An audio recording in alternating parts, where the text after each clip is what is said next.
Welcome to Founders Future, a podcast powered by Closers.io, where we dive into the journeys of innovative entrepreneurs and explore the road ahead of them and their companies. I'm your host, Olivia Salmons, and in each episode we'll uncover the stories behind impactful ventures, the challenges faced along the way, and the strategies driving their future growth. Today I'm very excited to be joined by Aven Tedros, founder of Magne Solutions. Aven is building a business focused on helping companies improve their operations, systems, and overall efficiency, supporting founders as they move from early stage chaos into more structured, scalable growth. Aven, welcome to Founders Future. Thank you so much for joining me here today. I appreciate you having me on, Olivia. Super excited. No, I appreciate your time, and it's very exciting to have you here as well. Aven, with all of my guests, I do actually like to start at the beginning of their journey. So if you don't mind briefly taking me back to what it was you was doing before you started up the company, and then from there, what was the motivation behind it? So before Magtania, I was a freelance copywriter that specialized in various different niches, specifically in hospitality. I was 18 when I first began my company in October of 2023. And there were a lot of skills I learned on the digital marketing side to give me the confidence, give me the surefire assessment to get things going on the agency side and just being able to solve problems for business owners that I already had a skill set in. So I thought it was a nice transition that way. Yeah, awesome stuff. And obviously to come from copywriting and then now into growth management operations, it's quite a nice kind of solution into it, which is cool. You have that back end experience. Did you always see yourself as being an entrepreneur? Obviously, starting your business at 18 is pretty young compared to most people. So is that always like a little burning ambition for you? Yeah, I would say that's accurate. I definitely had ideations of beginning something a long time before that, but I just didn't think I had the expertise or the skill set or even the timing to get things rolling earlier. But just in terms of the operation side, you mentioned specifically email marketing, I think Yeah. just building skills early up and then giving yourself the confidence to solve problems for other people is what gives you the confidence to pursue something of your own. So 100%, and such wise it is when you are a natural problem solver, leaning into that and solving other people's problems is such a great way to build a business around. That's one of those key stepping stones. It's one of those key things that makes you as that specialist in the field. So 100% lean into that. Now let's dive into the business a little bit more then, just so the listeners can have some context moving forward. So when it does come to Magtania, like who would you say is your ideal client? Who is it you very much love to work with the most? And then from there, how is it you help them and how would you support them along their own journey? 100%. So this will make sense when I stop at the tart, when I start at the top, excuse me. But when it comes to Mactania, I'm the founder. We are a retention and lifecycle email marketing agency that specializes in all things retention lifecycle email marketing for businesses in the pet industry, specifically the pet care niche. So we're thinking pet food businesses, pet treat businesses, pet supplement businesses, etc. That's our bread and butter. Usually, them being at a stable foundation is ideal. So just in between 250K to 2 mil ARR, being able to run paid traffic, have a decent sized email list at a certain numerical point is a great start for us because we see ourselves as business enhancers, not business savers. So when it comes to that, just being able to diagnose exactly what they may have going on email wise, where specifically they may have gaps in their systems, broken logic anywhere, and just being able to be a helping hand is what I find to be the best route. You just want to be authentic. You want to be very diligent in the problems that you solve, but just also be someone that's relatable and someone that can really go in and diagnose what specific situation a business may have going on from that perspective. Love it. So from that, I'm taking it very obviously hands-on, like very involved approach from yourself and the company. And then actually it's a great sector to be in, a beautiful niche. So you are very much, and as you said, you put it really nicely as well. You're very much helping them accelerate. You're not saving the businesses. So they've already got that startup level out of their way and they're ready to take that growth stage, that next level to the top. So what is it like to work with you then? Like how is it you integrate yourself into these companies? We like to have access to a business's email sending platform, their CRM, just being able to start off with an audit, have a day-to-day communicator within their business that we can give updates to, touch points on, et cetera, and just being able to complete a roadmap of our own once we figure out exactly what the broken logic and the gaps are from our audit and being able to present, okay, X is losing Y amount of revenue per year. Here would be the fix, hypothetically, right? In that kind of sense. And just being able to keep everybody looped in who prefers to be looped in, right? Whether it's CMOs, founders, operations specialists, right? Just being able to make sure that people are aware of what is going on, the impact of it, and what they can expect moving forward just from our changes. Beautiful stuff. So you are, as you say, helping at all level and very much on that communication between each sector within the business as well, which is so important when you are taking that next step in looking to scale. Making sure the marketing team, like operations, sales, are all on that same page and very much dialing from the same script and from the same wording is so important. One thing, yeah, and one thing I'm very curious to find out, and actually with your experience in marketing, how you go about marketing yourself and acquiring your own customers, like what channels or methods are you just really finding most effective for yourself at the moment, Aven? 100%. So I have a mix of different strategies. We run an inbound and outbound system, but Awesome. when it comes to outbound, just in terms of cold email, that's a big one. It's perfecting that. It's similar to my lane, so it's just something that I've been crafting, working alongside with others on for years. And then outbound, just in terms of LinkedIn as well, just relevant content, relevant messaging to relevant targets and prospects, right? People who actually want to get a diagnose or a deeper dosage of their email strategy, what exactly could be fixed, things that we noticed, right? So just being able to make sure things are relevant in that sort of manner. And then outbound with ads, right? Inbound with ads, just with a specific funnel in that sort of note, right? Being able to qualify people very early on and just being able to get a deep dive of where someone's situation may be at before we do meet with them so that we're able to not only provide them the best value possible, but they're also a relevant fit in that context. Yeah, awesome stuff. So making sure they're good fit on that front end is so important. I feel like a lot of founders, especially in those early stages, like they tend to want to work with everybody, but it does dilute your effect, it dilutes your fulfillment at the end of the day. So making sure you are actually can help that person is a really good step forward. And obviously, yeah, you have the nice balance between outbound and inbound. So you've got a nice consistency coming in. LinkedIn is a great tool to use outbound. Like I struggled a lot with ads across LinkedIn. I don't know about yourself. So like where are you finding the most success with your ad campaign? Like where is that kind of running? We've A/B tested Meta and LinkedIn. I find Meta at the moment to be more successful, but of course, Yeah. I can change, I can fluctuate. Having a mix of static and video and just having the targeting be really precise in that kind of note.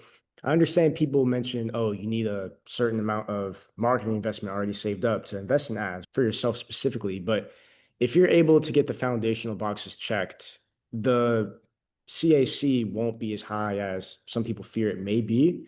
It's just more so about doing a deep dive on your situation, just in terms of what exactly your target ICP is, what exactly you want to structure your ads in a certain manner across. So I think getting the little boxes checked first make the bigger ones easy.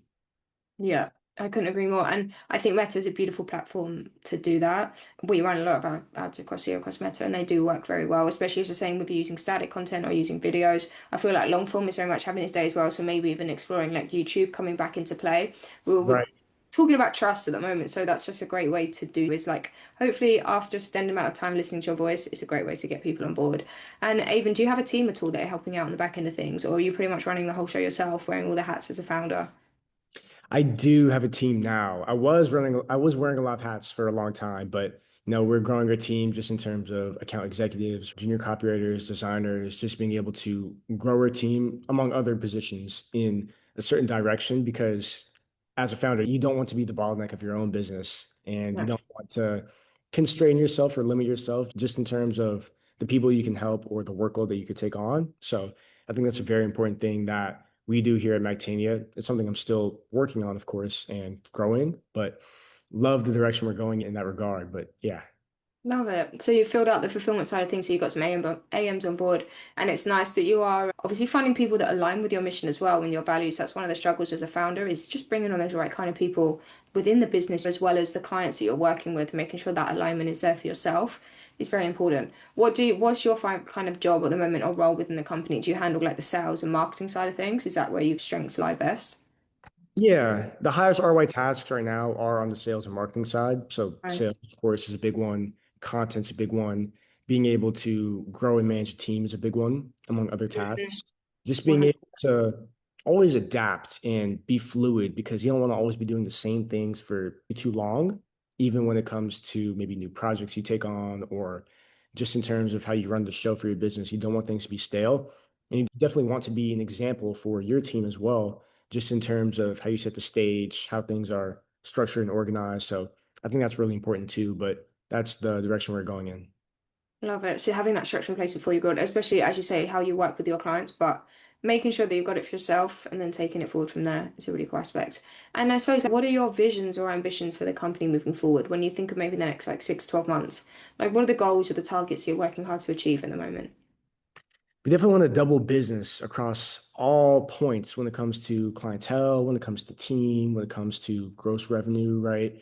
We definitely want to, and of course, the biggest thing for me, just finding more A players, finding more talent, finding more people who are bought in on the mission, right?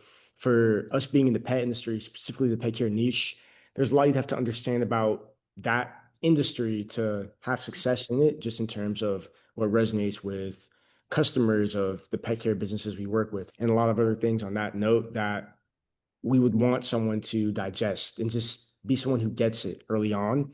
I think finding A players and doubling things is where my mind's at, but specifically just being able to have people who are bought in and understand the value of what it is they can do, giving them positions and room to grow to within the company, just in terms of roles, fluctuations, right? So just being more flexible as a company in that manner.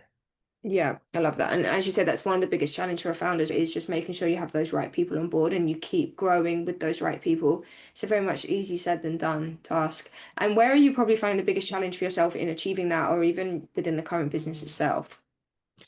Yeah, with my youth, I would say being able to I have the energy to take Yeah. on all of that, right? That's something I lean on, and I have leaned on for a long time, I should say. But just being able to step back, trust the people you're working with, make sure your SOPs are in alignment with your values that other people can digest, right?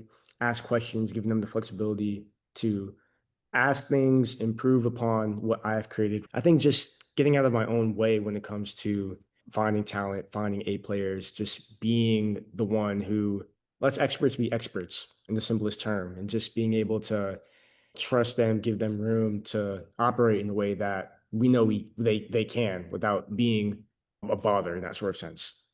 Yeah, so as you say, like those SOPs in place are so important. I do feel like it's relevant for the founder to know the ins and outs of most roles within the company. Just and not, and it's not for the micromanaging aspect, but it's more so like you can step in when they need help and you can let them get on with the role because you know that role inside out. So it's a nice kind of format of getting it through, and then yeah, just filling the holes. And I don't think you're young. I think you've actually got a very clever brain for a young person. So leaning into that as well and using that energy that you have is a pretty cool aspect.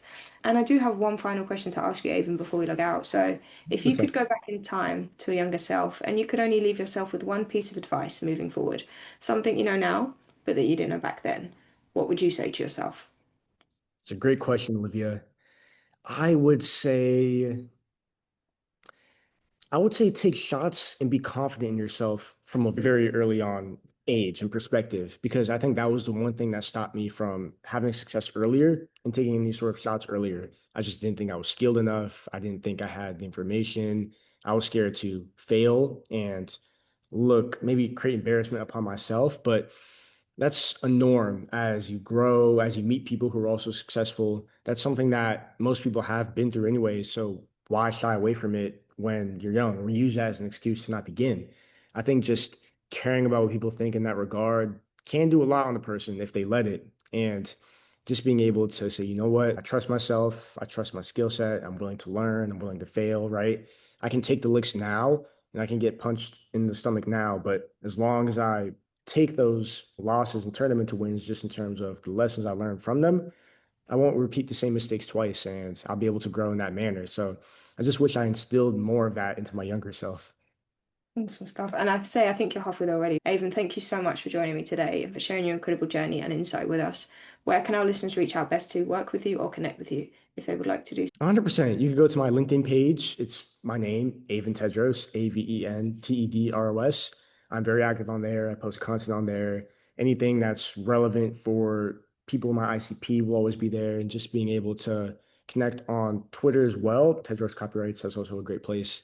I am active on those platforms. Love to connect with people. And yeah, Beautiful stuff. And thank you again, Aven. I really appreciate your time today. And to our listeners, if you enjoyed today's conversation, please be sure to go and check out Aven Tedros. As you just said, drop him a message. I'm sure he would love to hear from everybody. And do not forget to subscribe to Founders Future via wherever you listen to your favourite podcasts.